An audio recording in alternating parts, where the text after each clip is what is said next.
Fossil जिसे हम अपना अर्लीस्ट ह्यूमन एंसेस्टर मान रहे थे वो एक्चुअली एक ओरेंगुटान का रिलेटिव निकला। क्रेजी है ना। और ये सोचो कि एक मॉडर्न इंडियन विलेज का लेआउट आज भी हजारों साल पुरानी सिविलाइजेशनल वैल्यूज को रिफ्लेक्ट करता है। ये सब रैंडम फैक्ट्स नहीं है। बिल्कुल नहीं दोस्त, ये सब इंटरकनेक्टेड है।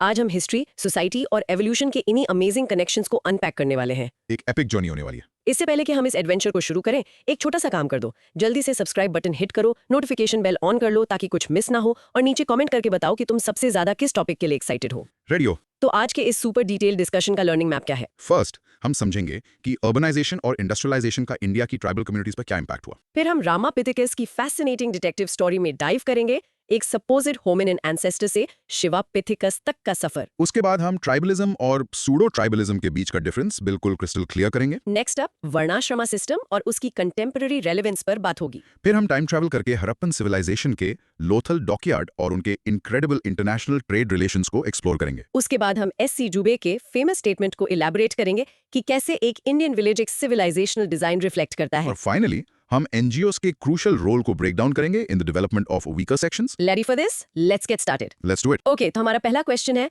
Write short notes on the following in about 150 words each. A, impact of urbanisation and industrialisation on tribal communities of India. और इसका ब्रॉड माइक्रो थीम है the transformative and often exclusionary impact of urban industrial expansion on India's indigenous populations. तो चलो शुरू करते हैं। Imagine करो दो जायंट फोर्सेस, अर्बनाइजेशन और इंडस्ट्रियलाइजेशन, जो अचानक एक ऐसी कम्युनिटी के दरवाजे पर आ जाती हैं जो सदियों से जंगल में रह रही है। उनकी पूरी दुनिया रिस्ट्रक्चर हो जाती है। राइट, उनका पूरा लाइफस्टाइल बदल जाता है। एग्जैक्टली। और यहीं पर सोशियोलॉजिस्ट आंद्रे बेटेले एक बहुत क्रिटिकल पॉइंट रेज करते हैं। क्या कहते हैं वो? वो कहते हैं कि ये प्रोसेसेस ट्राइब्स को मॉडर्न स्टेट में इंटीग्रेट तो करते हैं, लेकिन अक्सर सोशल इक्वालिटी के बिना। अच्छा, इससे एक मार्जिनलाइज्ड अंडर क्लास क्रिएट हो जाती है। मतलब वो सिस्टम का हिस्सा तो बन जाते हैं लेकिन सबसे नीचे। चलो इस प्रोसेस को ब्रेक डाउन करते हैं। सबसे पहला और सबसे ब्रूटल इंपैक्ट लगता है डिस्प्लेसमेंट एंड लैंड एलियनेशन। इसका सिंपल टर्म्स में क्या मतलब है? बिल्कुल सिंपल शब्दों में, उनकी जमीन उनसे छिन जाती है। ओके। सोचो, बड़े बड़े इंडस्ट्रियल प्रोजेक्ट्स जैसे माइंस, डैम्स, फैक्ट्रीज, इनके लिए बहुत सारी लैंड चाहिए और वो अक्सर ट्राइबल एरियाज में होती है, जैसे छोटा नागपुर और Bastar. Correct. Sociologist Walter Fernandes ने नोट किया था कि जिन लोगों को डेवलपमेंट के नाम पर डिस्प्लेस किया जाता है उनमें से एक डिस्प्रोपोर्शनेटली हाई परसेंटेज ट्राइबल्स का होता है। कोई कॉन्क्रीट एग्जांपल दे सकते हैं? ऑफ कोर्स, नर्मदा रिवर पर सरदार सरोवर डैम एक क्लासिक, हालांकि काफी ट्रैजिक एग्जांपल है। राइट। उसके कंस्ट्रक्शन से हजारों फैमिलीज डिस्प्लेस हुई, खासकर भील और गोंड कम्युनिटीज से, जिन्होंने अपनी एंसेस्ट्रल लैंड्स हमेशा के लिए खो दी। That's devastating. तो मेरा पहला सवाल आपसे एक स्ट्रक्चरल सवाल है। एक आंसर में डिस्प्लेसमेंट एंड लैंड एलियनेशन से शुरू करना इतना इफेक्टिव क्यों होता है? क्योंकि ये रूट कॉज है। लैंड ट्राइबल लाइफ को फाउंडेशन है, उनकी इकोनॉमी, उनकी कल्चर, उनकी आइडेंटिटी, सब कुछ उससे जुड़ा है। अच्छा। यहाँ से शुरू करके आप उस प्राइमरी डोमिनो को एस्टैब्लिश करते हैं जो बाकी सारे नेगेटिव इंपैक्ट्स को ट्रिगर करता है। एग्जामिनर के लिए एक logical cause and effect narrative बन जाता है। Make sense. अब एक कंटेंट क्वेश्चन, क्या सारे large scale industrial projects inherently tribals के लिए बुरे ही होते हैं? कोई पॉजिटिव साइड नहीं है? इनहेरेंटली नहीं, लेकिन अक्सर डेवलपमेंट का मॉडल प्रॉब्लमेटिक होता है। अगर ट्राइबल्स को प्लानिंग में इंक्लूड ना किया जाए, उन्हें प्रॉफिट्स में स्टेक होल्डर ना बनाया जाए और उनका ठीक से रिहैबिलिटेशन ना हो, तो नेगेटिव इंपैक्ट्स हमेशा पॉजिटिव से ज्यादा होते हैं। तो अप्रोच पार्टिसिपेटरी होना चाहिए, एक्सक्लूजनरी नहीं। प्रिसाइसली। तो जब उनकी लैंड चली जाती है उनका क्या होता है? ये हमें नेक्स्ट स्टेज पर लाता है, प्रोलेटेरियनाइजेशन एंड इकोनॉमिक इनसिक्योरिटी। ये काफी हेवी वर्ड है। सुनने में कॉम्प्लेक्स लगता है पर आइडिया सिंपल है। प्रोलेटेरियनाइजेशन वो प्रोसेस है जहां सेल्फ सफिशिएंट लोग जैसे किसान या फॉरेस्ट ड्वेलर्स मजबूर हो जाते हैं अनस्किल्ड वेज लेबरर्स बनने के लिए। अच्छा, मतलब वो अपनी इकोनॉमी के मालिक से मजदूर बन जाते हैं। बिल्कुल, वो शहरों में या इंडस्ट्रियल साइट्स पर डेली वेज के लिए अपनी फिजिकल लेबर बेचते हैं। इससे क्रॉनिक इंडेटेडनेस यानी हमेशा कर्ज में रहना और सीजनल माइग्रेशन जैसे पैटर्न्स क्रिएट होते हैं। इसका कोई रियल लाइफ एग्जांपल? झारखंड के माइनिंग एरियाज को देखो, वहां जो संथाल और मुंडा लेबरर्स दिखते हैं उनमें से कई कभी जंगलों और खेत के मालिक थे। अब वो इनफॉर्मल इंडस्ट्रियल वर्कर्स हैं, बिना किसी जॉब सिक्योरिटी के और बहुत ही हार्श कंडीशंस में रहते हैं। यही प्रोलेटेरियनाइजेशन इन एक्शन है। तो एग्जाम आंसर के लिए कोई इस कॉम्प्लेक्स चेन ऑफ इवेंट्स को समझाने के लिए एक सिंपल फ्लो चार्ट कैसे यूज कर सकता है? फ्लो चार्ट यहाँ एक एक्सीलेंट टूल है। आप सिंपली ड्रॉ कर सकते हैं industrialisation in tribal areas, land alienation, loss of traditional livelihood, force migration, proletarianisation. Wow, ये तो सेकंड्स में पूरा आर्गुमेंट विजुअली समराइज कर देगा और एग्जामिनर को दिखाएगा कि आपके थॉट्स कितने क्लियर हैं। परफेक्ट। इसका उनके कल्चर पर भी तो बहुत बड़ा इंपैक्ट होता होगा ना? एब्सोल्युटली, वही हमारा थर्ड पॉइंट है, socio cultural erosion. Right. Industrial society का एक्सटर्नल इन्फ्लुएंस उनके कस्टमरी लॉज, उनके ट्रेडिशनल विलेज काउंसिल्स और उनके सोशल बॉन्ड्स को कमजोर कर देता है।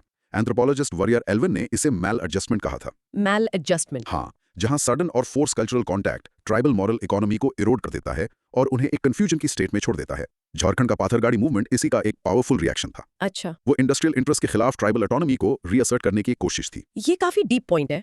तो मेरा कंटेंट क्वेश्चन है, ये ट्राइबल मॉरल इकोनॉमी क्या है जिसके बारे में वरियर एल्विन बात करते हैं? असल में क्या खो जाता है? मॉरल इकोनॉमी एक ऐसे सिस्टम को रेफर करती है जो रेसिप्रोसिटी, कम्युनिटी वेलफेयर और रिसोर्सेज के सस्टेनेबल यूज पर बेस्ड हो, ना कि सिर्फ प्रॉफिट पर। आई सी। तो जो चीज खो जाती है वो है कलेक्टिव रिस्पॉन्सिबिलिटी की भावना और वो कल्चरल रूल्स जो सदियों से सोशल और इकोलॉजिकल हार्मनी बनाए रखते थे।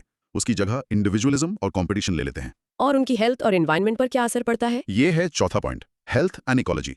इंडस्ट्रियल पोल्यूशन उनके सेक्रेड ग्रोव्स, उनके पवित्र जंगल को डिस्ट्रॉय कर देता है और उनके पानी और हवा को कंटामिनेट कर देता है। ओह गॉड। इससे एक dual burden of disease create होता है। एक तरफ मैलन्यूट्रिशन क्योंकि उनके ट्रेडिशनल फूड सोर्सेज चले गए, और दूसरी तरफ रेस्पिरेटरी इलनेसेस जैसी नई इंडस्ट्रियल बीमारियां। इसका भी कोई एग्जांपल है? ओडिशा में डोंगरिया कोंद ट्राइब का अपने सेक्रेड नियामागिरी हिल्स को बचाने का स्ट्रगल इसका परफेक्ट एग्जांपल है। अब एक स्ट्रक्चरल पॉइंट ऑफ व्यू से आंद्रे बेटाइल और वेरियर एल्विन जैसे स्कॉलर्स को कोट करना एक आंसर में इतना इंपॉर्टेंट क्यों है? स्कॉलर्स को कोट करने से आपके आंसर में अथॉरिटी और डेप्थ आती है। ये दिखाता है कि आपके पॉइंट सिर्फ पर्सनल ओपिनियंस नहीं बल्कि एकेडमिक रिसर्च से बैक्ड हैं। राइट। ये एग्जामिनर को सिग्नल देता है कि आपने बेसिक टेक्स्ट बुक से आगे पढ़ा है और फील्ड के की थिंकर्स को समझते हैं। मेरा आखिरी कंटेंट क्वेश्चन, आपने सोल्यूशन के तौर पर राइट्स बेस्ड अप्रोच मेंशन किया। एक ट्राइबल पर्सन के लिए डे टू डे लाइफ में इसका प्रैक्टिकल मतलब क्या है? इसका मतलब है कि उनकी जमीन पर कोई भी प्रोजेक्ट शुरू करने से पहले उनकी free, prior and informed consent ली जानी चाहिए। ओके। इसका मतलब है कि उन्हें प्रोजेक्ट में शेयर होल्डर बनाया जाना चाहिए ताकि वो प्रॉफिट से बेनिफिट कर सकें। इसका मतलब है कि डेवलपमेंट, जैसा वारियर एल्विन ने कहा, according to their own genius होना चाहिए, उनके कल्चर और विजडम की रिस्पेक्ट करते हुए। तो सोल्यूशन डेवलपमेंट को रोकना नहीं बल्कि उसकी डायरेक्शन बदलना है। प्रिसाइसली, गोल ये होना चाहिए कि ट्राइबल्स इंडिया की ग्रोथ स्टोरी के विक्टिम्स नहीं, बेनिफिशियरीज बने। एक राइट्स बेस्ड पार्टिसिपेटरी अप्रोच ही आगे का रास्ता है। ऑसम, ये बिल्कुल क्रिस्टल क्लियर है। ओके दोस्त, चलो इसको लॉक करते हैं। पॉज करके इस पावरफुल समरी लाइन को बोलने की प्रैक्टिस करो। Industrialisation leads to land alienation which causes proletarianisation and finally socio cultural erosion. इसको 2-3 बार रिहर्स करो। In short, urban industrial expansion without proper safeguards systematically marginalizes tribal communities by attacking their land, livelihood, culture and health. Okay, चलो अब अपने second topic पर चलते हैं। एक रियल लाइफ साइंटिफिक मिस्ट्री। सवाल है, Right. Write short notes on the following. B, taxonomic status of Ramapithecus in the light of Ramapithecus Sivapithecus controversy. Right, इसका broad micro theme है the taxonomic transition of Ramapithecus from a putative human ancestor to a member of the Sivapithecus orangutan lineage. तो ये सुनो, 1932 में G.E. Louis नाम के एक explorer ने इंडिया के सिवालिक हिल्स में एक फॉसिल फ्रैगमेंट डिस्कवर किया। उसका नाम रखा रामापिथिकस। Right. और दोस्त, कई डिकेड्स तक साइंटिफिक वर्ल्ड ने माना कि ये मिल गया ह्यूमंस का सबसे पुराना डायरेक्ट एंसेस्टर। सो कूल ना? एक मैसिव डिस्कवरी थी, लेकिन ये एक ऐसी कहानी है जिसमें एक बहुत बड़ा ट्विस्ट है, और ये एक परफेक्ट एग्जांपल है कि साइंस खुद को कैसे करेक्ट करती है। तो चलो शुरू करते हैं कि इसे ह्यूमन एंसेस्टर माना ही क्यों गया था। ये है द होमिनिन हाइपोथेसिस। राइट, तो एविडेंस क्या था? 1960s में साइमंस और डेविड पिलबीम जैसे प्रोमिनेंट पेलियोएंथ्रोपोलॉजिस्ट ने आर्ग्यू किया कि इसके डेंटल फीचर्स बहुत ह्यूमन लाइक थे। जैसे स्पेसिफिकली फॉसिल में थिक टीथ इनेमल, छोटे केनाइंस और एक पैराबोलिक डेंटल आर्किड मतलब यू शेप्ड जॉ था, बिल्कुल हमारी तरह। इंडिया में हरितलियांगर और केन्या में फोर्ट टर्नान से मिले फॉसिल से यह भी लगा कि इसका फेस फ्लैट था, जिसे साइंटिस्ट ऑर्थोग्नाथोस प्रोफाइल कहते हैं, जो एक और अर्ली ह्यूमन ट्रेट है। अब एक आंसर राइटिंग पर्सपेक्टिव से G.E. लुइस और साइमंस जैसे स्पेसिफिक नेम्स और 1932 और 1960s जैसी डेट्स मेंशन करना इतना क्रूशियल क्यों है? ये हिस्टोरिकल कॉन्टेक्स्ट प्रोवाइड करता है और फैक्चुअल एक्यूरेसी डिमॉन्स्ट्रेट करता है। ये दिखाता है कि आप साइंटिफिक डिबेट की टाइमलाइन को समझते हैं और उनकी प्लेयर्स को क्रेडिट दे सकते हैं जिन्होंने आर्ग्यूमेंट को शेप किया। मतलब आंसर प्रिसाइज बनता है। हाँ, क्रेडिबल बनता है, वेग नहीं। तो सब कुछ फिट लग रहा था, फिर ट्विस्ट आया। द मॉलिक्यूलर चैलेंज क्या था? यहां से चीजें बहुत इंटरेस्टिंग हो जाती हैं। लेट 1960s में दो साइंटिस्ट्स विल्सन और सारिच ने एक रेवोल्यूशनरी टेक्निक यूज की जिसे मॉलिक्यूलर क्लॉक कहते हैं। अच्छा। उन्होंने जिंदा एप्स और ह्यूमंस के ब्लड प्रोटीन्स को कंपेयर करके कैलकुलेट किया कि वो एक कॉमन एंसेस्टर से कब अलग हुए, और उनके रिजल्ट्स शॉकिंग थे। उन्होंने क्या फाइंड किया? उन्होंने कंक्लूड किया कि एप ह्यूमन स्प्लिट सिर्फ 6 से 8 मिलियन साल पहले हुआ था। ओके। अब याद करो, रामापिथिकस फॉसिल्स कितने पुराने थे? 12 से 14 मिलियन साल। ओह, आई सी द प्रॉब्लम। समझे? अगर हमारी लीनियर सिर्फ 8 मिलियन साल पहले स्प्लिट हुई तो एक 14 मिलियन ईयर ओल्ड फॉसिल हमारा डायरेक्ट एंसेस्टर कैसे हो सकता है? टाइमलाइन बिल्कुल मैच नहीं हुई। वो that's a total game changer. तो एक कंटेंट क्वेश्चन, क्या आप मॉलिक्यूलर क्लॉक कॉन्सेप्ट को थोड़ा सिंपल तरीके से समझा सकते हैं? थोड़ा कॉम्प्लिकेटेड लग रहा है। इसे एक जेनेटिक स्टॉपवॉच की तरह सोचो। जब दो स्पीशीज एक कॉमन एंसेस्टर से अलग होती हैं तो उनके डीएनए में म्यूटेशंस एक कांस्टेंट रेट पर जमा होने लगते हैं। ठीक है। आज उनके बीच के जेनेटिक डिफरेंसेस को काउंट करके आप एस्टिमेट कर सकते हैं कि वो कितने टाइम से अलग-अलग इवॉल्व हो रहे हैं। ज्यादा डिफरेंसेस का मतलब है कि वो बहुत पहले अलग हुए थे। Great analogy. अब एक स्ट्रक्चरल पॉइंट, अगर आप इस आंसर के लिए एक डायग्राम बना रहे होते तो एक फाइलोजेनेटिक शिफ्ट डायग्राम कैसा दिखता? एक simple before and after visual होता। लेफ्ट साइड में आप एक फाइलोजेनेटिक ट्री बनाते जिसमें रामापिथिकस ह्यूमंस की तरफ जाने वाली ब्रांच पर होता, और राइट में? राइट साइड में आप करेक्टेड ट्री बनाते जिसमें रामापिथिकस ओरांगुटान्स की तरफ जाने वाली ब्रांच पर होता और उसे फीमेल सिवापिथिकस लेबल करते। ये एक झटके में बदलाव दिखाने का पावरफुल तरीका है। तो इस नए मॉलिक्यूलर एविडेंस के साथ करंट टैक्सोनॉमिक कंसेंसस क्या है? अब हम रामापिथिकस को क्या मानते हैं? 1970s के बाद जब रामापिथिकस और एक दूसरे फॉसिल सिवापिथिकस के और कंप्लीट फेशियल और जॉ फॉसिल्स मिले तो पिक्चर क्लियर हो गई। अच्छा। पता चला कि रामापिथिकस एक्चुअली उसी स्पीशीज की छोटी फीमेल थी ओह। और सिवापिथिकस बड़ा मेल था। दोनों एक ही जीनस के थे। वाओ। और अब इस जीनस सिवापिथिकस को पोंगो लिनिएज में रखा जाता है, मतलब मॉडर्न ओरांगुटैन्स की लिनिएज में। इसके फेशियल फीचर्स जैसे आंखों के सॉकेट्स के बीच की कम दूरी ओरांगुटैन से स्ट्राइकिंगली सिमिलर हैं, ह्यूमन से नहीं। ये तो फैसिनेटिंग है। एक कंटेंट क्वेश्चन, तो क्या इसका मतलब है कि साइंस ने 40 साल तक एक गलती की? क्या ये कॉमन है? बिल्कुल, और ये गलती नहीं है, ये scientific process at its best है। साइंस सेल्फ करेक्टिंग होती है। मतलब पुरानी थियरीज जो उस टाइम के बेस्ट अवेलेबल एविडेंस पर बेस्ड होती हैं, उन्हें नए एविडेंस के आने पर कॉन्स्टेंटली चैलेंज और रिवाइज किया जाता है। रामापिथिकस की कहानी उस प्रोसेस का एक सेलिब्रेशन है। तो बिल्कुल क्लियर करने के लिए, क्या सिवापिथिकस हमारा एंसेस्टर है? नहीं, बिल्कुल नहीं। करंट कंसेंसस ये है कि सिवापिथिकस मॉडर्न ओरांगुटैन्स का एंसेस्टर है, ह्यूमंस का नहीं। हमारी डायरेक्ट एंसेस्ट्रल लाइन एप्स से स्प्लिट होने के बाद एक अलग रास्ता लेती है। तो इस पूरी कंट्रोवर्सी से आखिर सीख क्या मिलती है? रामापिथिकस सागा साइंस के एवोल्यूशन को ही दिखाता है।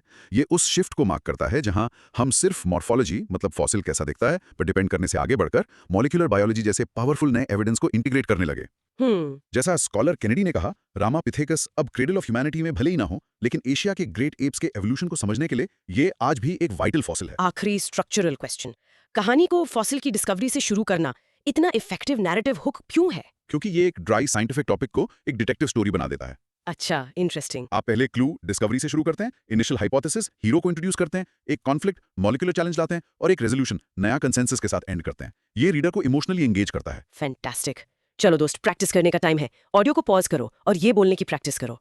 Ramapithecus shifted from a supposed hominin ancestor to the female of the genus Civapithecus, which is now placed in the orangutan lineage. इसे 2 बार बोलो। In short, the Ramapithecus story is a classic example of how new molecular evidence can completely overturn long-held scientific theories that were based on physical appearance alone. Alright, next up एक बहुत ही thought provoking concept है। सवाल है, write short notes on the following. C. Tribalism and pseudo-tribalism. इसका broad micro theme है the transformation of tribal identity from organic social cohesion to instrumental political mobilization in a modern state. तो हम tribal identity को देखने के 2 तरीकों पर बात कर रहे हैं। एक ऑथेंटिक लगता है और दूसरा थोड़ा स्ट्रेटेजिक। ये कहने का एक अच्छा तरीका है। ये टर्म्स हमें समझने में हेल्प करते हैं कि ट्राइबल आइडेंटिटी अलग-अलग कॉन्टेक्स्ट में कैसे फंक्शन करती है। Sociologist SC. डुबे ने ट्राइबलिज्म को एक natural organic form of social cohesion define किया। सूडो ट्राइबलिज्म को उसी आइडेंटिटी का इंस्ट्रूमेंटल या स्ट्रेटेजिक यूज बताया मॉडर्न बेनिफिट्स हासिल करने के लिए। ओके, तो रियल डील से शुरू करते हैं। ये ट्राइबलिज्म, ऑर्गेनिक सॉलिडारिटी आखिर है क्या? ये वो गहरी कलेक्टिव लॉयल्टी है जो नेचुरली शेयर्ड इनशिप, एक कॉमन टेरिटरी और कस्टमरी लॉज और इंस्टीट्यूशन से पैदा होती है। इसका फोकस इंटरनल होता है, कम्युनिटी वेलफेयर, सोशल हार्मनी और रिसोर्सेज को मिलकर मैनेज करने पर। मतलब एक हम की भावना। बिल्कुल, वो पावरफुल फीलिंग ऑफ वी और अस। एस.सी. डुबे ने ये ट्रेडिशनल सॉलिडारिटी सेंट्रल इंडिया की संथाल और मुंडा कम्युनिटीज में ऑब्जर्व की थी। अच्छा। वहां स्ट्रॉन्ग क्लैन टाइज और शेयर्ड रिचुअल्स फॉरेस्ट्स और विलेजेस के कलेक्टिव मैनेजमेंट को पॉसिबल बनाते हैं। ये identity as a way of life है। समझ गई, ये वो ग्लू है जो कम्युनिटी को अंदर से जोड़ कर रखता है। तो फिर ये स्यूडो ट्राइबलिज्म क्या है? स्यूडो का मतलब ये फेक है? फेक नहीं, पर स्ट्रैटेजिक और आउटवर्ड फेसिंग जरूर है। स्यूडो ट्राइबलिज्म तब होता है जब ट्राइबल आइडेंटिटी को सेलेक्टिवली यूज किया जाता है, अक्सर कम्युनिटी के अर्बन या एलीट मेंबर्स द्वारा मॉडर्न स्टेट के साथ एंगेज करने के लिए। और गोल क्या होता है? गोल होता है पॉलिटिकल, इकोनॉमिक या एडमिनिस्ट्रेटिव बेनिफिट सिक्योर करना, जैसे जॉब्स और एजुकेशन में रिजर्वेशन या इलेक्शन के टाइम वोट्स मोबिलाइज करना। कोई एग्जांपल दे सकते हैं? एंड्रे बिटाइल ने नोट किया कि एजुकेटेड ट्राइबल एलीट्स अक्सर इलेक्टोरल पॉलिटिक्स में एथनिक आइडेंटिटी को मोबिलाइज करते हैं। वो शेड्यूल्ड ट्राइब स्टेटस को अपने फायदे के लिए यूज कर सकते हैं, भले ही वो अपनी कम्युनिटी के ट्रेडिशनल कस्टम से सोशली और कल्चरली डिटैच्ड हो चुके हों। आइडेंटिटी एक रिसोर्स बन जाती है जिसे यूज किया जाता है, ना कि सिर्फ एक लाइफ जिसे जिया जाता है। ये क्रूशियल डिस्टिंक्शन है। चलो एक कंटेंट क्वेश्चन करते हैं। क्या आप सूडो ट्राइबलिज्म का कोई simple day to day example दे सकते हैं? इमेजिन करो एक पर्सन जो एक बड़े शहर में रहता है, एक मॉडर्न कॉर्पोरेट जॉब करता है और बिल्कुल अर्बन लाइफस्टाइल फॉलो करता है। ओके। लेकिन जब उसके एंसेस्ट्रल विलेज में विलेज काउंसिल के इलेक्शंस होते हैं, तो वो वापस जाता है, ट्रेडिशनल ड्रेस पहनता है और ट्राइबल यूनिटी पर स्पीचेस देता है ताकि उसे वोट्स मिल सकें। Got it. ये आइडेंटिटी का एक क्लासिक इंस्ट्रूमेंटल यूज है। एग्जैक्टली। अब एक स्ट्रक्चर्ड क्वेश्चन, एग्जाम में ट्राइबलिज्म और सूडो ट्राइबलिज्म को डिफरेंशिएट करने के लिए एक कंपैरिजन टेबल यूज करने का क्या एडवांटेज है? एक टेबल कंपैरिजन के लिए ब्रिलियंट होता है। आप बेसिस ऑफ आइडेंटिटी, फोकस और कॉन्टेक्स्ट जैसे पैरामीटर्स यूज कर सकते हैं। राइट। ये एक कॉम्प्लेक्स आइडिया को कंसाइज, क्लियर और आसानी से याद रखने वाले फॉर्मेट में प्रेजेंट करता है। एक और कंटेंट क्वेश्चन, क्या सूडो ट्राइबलिज्म हमेशा एक नेगेटिव चीज होती है? जरूरी नहीं, ये मार्जिनलाइज्ड कम्युनिटीज के लिए एक क्रूशियल सर्वाइवल स्ट्रेटजी भी हो सकती है, एक पावरफुल मॉडर्न स्टेट से रिसोर्सेज और राइट्स क्लेम करने के लिए। लेकिन ये कम्युनिटी के अंदर नए डिविजन्स भी क्रिएट कर सकता है, खासकर रूरल मैसेस और उन अर्बन एलिट्स के बीच जो सबसे ज्यादा बेनिफिट करते हैं। तो ट्राइबलिज्म से सूडो ट्राइबलिज्म का ये ट्रांजिशन आखिर क्या सिग्निफाई करता है? ये मॉडर्न इंडिया में एथनिसिटी के पॉलिटिसाइजेशन को सिग्निफाई करता है। जैसा आंद्रे बेतेल ने आर्ग्यू किया, ट्राइबल आइडेंटिटी एक प्योरली सोशियोलॉजिकल रियलिटी से एक नेगोशिएबल एडमिनिस्ट्रेटिव और पॉलिटिकल रिसोर्स में ट्रांसफॉर्म हो रही है। एक टूल बन गई है। हाँ, एक मॉडर्न वेलफेयर स्टेट की कॉम्प्लेक्सिटीज को नेविगेट करने का एक टूल। अब राइटिंग पर्सपेक्टिव से इस आंसर में एससी दुबे और आंद्रे बेतेल के व्यूज को कॉन्ट्रास्ट करना इतना इफेक्टिव क्यों है? क्योंकि ये एक ही सिक्के के दो पहलू प्रेजेंट करता है। दुबे आपको आइडियल या ट्रेडिशनल फॉर्म देते हैं, जबकि बेतेल आपको रियलिटी देते हैं कि वो आइडियल मॉडर्न वर्ल्ड में कैसे अडेप्ट होता है। तो एक बैलेंस्ड व्यू मिलता है। हाँ, ये एग्जामिनर को दिखाता है कि आप कॉन्सेप्ट की कॉम्प्लेक्सिटी और डायनामिज्म को अप्रिशिएट करते हैं। और ऑर्गेनिक सॉलिडारिटी और इंस्ट्रूमेंटल आइडेंटिटी जैसे सब हेडिंग्स यूज करना एक अच्छी स्ट्रैटेजी क्यों है? सब हेडिंग्स रीडर के लिए साइन पोस्ट का काम करते हैं। वो आपके आंसर को स्ट्रक्चर्ड, क्लियर और फॉलो करने में आसान बनाते हैं। एग्जामिनर को तुरंत पता चल जाता है कि आप कॉन्सेप्ट के दोनों पार्ट्स को सिस्टमैटिकली एड्रेस करने वाले हैं। फाइनल कॉन्सेप्ट क्वेश्चन, तो क्या इसका मतलब है कि रियल ट्राइबलिज्म अब बिल्कुल खत्म हो गया है? नहीं, बिल्कुल नहीं। कई रिमोट एरियाज में ऑर्गेनिक ट्राइबलिज्म अभी भी एक बहुत पावरफुल सोशल फोर्स है। अच्छा। लेकिन जैसे जैसे कम्युनिटीज मॉडर्न इकोनॉमी और स्टेट पॉलिटिक्स के कांटेक्ट में आती हैं, स्यूडो ट्राइबलिज्म अक्सर उसके साथ एक डोमिनेंट ट्रेंड बनकर उभरता है। दोनों को एग्जिस्ट भी कर सकते हैं। Great insights. ओके लिसनर, चलो इसकी प्रैक्टिस करते हैं। एक लाइन में ये कोर आइडिया है, पॉज करके मेरे साथ बोलो। Tribalism is organic and community focused, while pseudo-tribalism is instrumental and interest focused. इसे अब प्रैक्टिस करो। In short, the concept reveals the evolution of tribal identity from being an intrinsic way of life, tribalism, to becoming a strategic political tool, pseudo-tribalism, in the context of modern India. चलिए अब एक ऐसे topic पर आते हैं जिसके बारे में हम सब ने सुना है पर शायद पूरी तरह समझते नहीं। क्वेश्चन 4 है, write short notes on the following, D varnashrama and its contemporary relevance. और इसका ब्रॉड माइक्रो थीम है the transition of varnashrama from a structural social reality to a symbolic ethical concept in contemporary India. Varnashrama ये classical Hindu socio ethical framework है जो दो concepts को जोड़ता है। वर्णा जो सोशल डिवीजन के बारे में है और आश्रमा जो लाइफ स्टेजेस के बारे में है। करेक्ट। और इसे समझने के लिए दो मेजर स्कॉलरली पर्सपेक्टिव्स देखना यूजफुल है। लुइस डुमॉन्ट इसे हिंदू वैल्यू सिस्टम का कोर मानते थे, जो प्योरिटी और पोल्यूशन की रिजिड हायरार्की पर बेस्ड है। और दूसरी तरफ घुरिए इसे एक नॉर्मेटिव आइडियल के रूप में देखते थे, एक कॉन्सेप्ट की सोसाइटी को कैसा ऑर्गेनाइज्ड होना चाहिए, ना कि वो हमेशा ऐसी थी। ओके, एक स्ट्रक्चर्ड क्वेश्चन से शुरू करते हैं। डुमॉन्ट और घुरिए के इन दो अलग अलग व्यूज को इंट्रोड्यूस करके आंसर शुरू करना एक पावरफुल तरीका क्यों है? क्योंकि ये तुरंत एग्जामिनर को दिखा देता है कि आप एक simple one dimensional text book definition नहीं देने वाले। अच्छा। आप शुरू से ही कॉम्प्लेक्सिटी और अलग अलग स्कॉलरली इंटरप्रिटेशंस को एक्नॉलेज कर रहे हैं, जो आपके आंसर के लिए एक बहुत सोफिस्टिकेटेड टोन सेट करता है। ब्रिलियंट। तो चलो इसके दो पार्ट्स को ब्रेक डाउन करते हैं। पहले varna and the functional social order. ये सिस्टम किसके बारे में था? ट्रेडिशनली वर्णा सिस्टम सोसाइटी को उनके प्रिस्क्राइब्ड फंक्शंस के बेसिस पर 4 हायरार्किकल ग्रुप्स में डिवाइड करता था, ब्राह्मणास, क्षत्रियास, वैश्यास और शूद्रास। राइट। ये सिर्फ एक सोशल हायरार्की नहीं थी, ये अक्सर एंशिएंट टाउन्स के फिजिकल लेआउट में भी रिफ्लेक्ट होती थी, जहां अलग अलग वर्णास अलग अलग क्वार्टर्स में रहते थे। एक छोटा सा कंटेंट क्वेश्चन टू क्लैरिफाई, क्या वर्णा और जाति या कास्ट एक ही चीज है? ये एक बहुत क्रूशियल डिस्टिंक्शन है। नहीं, वो सेम नहीं है। तो क्या फर्क है? वर्णा वो थ्योरेटिकल फोरफोल्ड आइडियोलॉजिकल फ्रेमवर्क है जो एंशिएंट टेक्स्ट में मिलता है। जाति उन हजारों एक्चुअल एंडोगैमस हेरिडिटरी ग्रुप्स को रेफर करती है जो जमीन पर एग्जिस्ट करते हैं। अच्छा, वर्णा ब्लूप्रिंट है और जाति असल बिल्डिंग। Perfect analogy. तो अब दूसरे कंपोनेंट पर आते हैं, आश्रमा एंड द लाइफ कोर्स। ये स्टेजेस क्या हैं? आश्रमा सिस्टम एक इंडिविजुअल की लाइफ के लिए एक रोड मैप आउटलाइन करता है, उसे 4 स्टेजेस में डिवाइड करके। पहला है ब्रह्मचार्य, स्टूडेंट फेज। दूसरा है गृहस्था, हाउस होल्डर फेज। और आखिरी दो? तीसरा है वनाप्रस्था, विड्रॉल या रिटायरमेंट फेज। और आखिर में संन्यासा, रिनंसिएशन फेज, जो स्पिरिचुअल परस्यूट्स पर फोकस्ड है। एक और स्ट्रक्चर क्वेश्चन, वर्णा और आश्रमा को अलग अलग सब हेडिंग्स में एक्सप्लेन करना क्यों जरूरी है? क्योंकि वो लाइफ के 2 अलग अलग एस्पेक्ट्स को एड्रेस करते हैं। वर्णा सोसाइटी के स्ट्रक्चर के बारे में है, जबकि आश्रमा एक इंडिविजुअल की लाइफ जर्नी के बारे में है। तो क्लैरिटी बढ़ती है। हाँ, उन्हें अलग अलग एक्सप्लेन करने से क्लैरिटी बढ़ती है और ये दिखाता है कि आप समझते हैं कि वो डिस्टिंक्ट लेकिन इंटरकनेक्टेड कंपोनेंट्स हैं। ओके, तो सबसे बड़ा सवाल, आज के टाइम में इस सिस्टम की कंटेम्पररी रेलेवेंस एंड डिक्लाइन क्या है? देखो, एक रिजिड स्ट्रक्चरल प्रिंसिपल के रूप में वर्णा सिस्टम काफी कमजोर हो गया है। इंडस्ट्रियलाइजेशन, अर्बनाइजेशन, डेमोक्रेसी जैसे फोर्सेस का मतलब है कि एक पर्सन का स्टेटस अब उसके बर्थ से ज्यादा उसके क्लास, एजुकेशन और वेल्थ से डिटर्मिन होता है। और सबसे इंपॉर्टेंट कॉन्स्टिट्यूशन ऑफ इंडिया, खासकर आर्टिकल 15 और 16 और affirmative action policies birth based hierarchies को डायरेक्टली चैलेंज और लीगली डिसमेंटल करते हैं। तो क्या आश्रमा सिस्टम अभी भी रेलेवेंट है? क्या लोग उसे सच में फॉलो करते हैं? स्पिरिट में ज्यादा, लेटर में कम। मतलब लोग लिटरली वानाप्रस्था के लिए जंगल नहीं जाते, लेकिन अंडरलाइंग कॉन्सेप्ट्स, एक टाइम एजुकेशन के लिए, एक टाइम फैमिली और करियर के लिए, और एक टाइम रिटायरमेंट और पर्सनल परस्यूट्स के लिए, ये यूनिवर्सल आइडियाज हैं जो आज भी इंडिया में लोग अपने लाइफ कोर्स के बारे में कैसे सोचते हैं उसे डीपली इन्फ्लुएंस करते हैं। तो फाइनल वर्डिक्ट क्या है, रेलेवेंट या आउटडेटेड? कंक्लूजन थोड़ा न्यूआंस्ड है। वर्ना का birth based hierarchical interpretation modern democratic और कॉन्स्टिट्यूशनल वैल्यूज के साथ बिल्कुल इनकम्पैटिबल है। लेकिन एक कल्चरल फिलोसफिकल कॉन्सेप्ट के रूप में खासकर आश्रमा सिस्टम कुछ सिंबॉलिक रेलेवेंस रखता है। जैसा जीएस घुरिये ने सजेस्ट किया, ये एक वायबल सोशल सिस्टम से ज्यादा एक सिंबॉलिक गाइड बन गया है। आखिरी स्ट्रक्चर क्वेश्चन, आपने जीएस घुरिये को इंट्रो में और फिर कंक्लूजन में मेंशन किया, ये इफेक्टिव टेक्निक क्यों है? इसे फ्रेमिंग कहते हैं।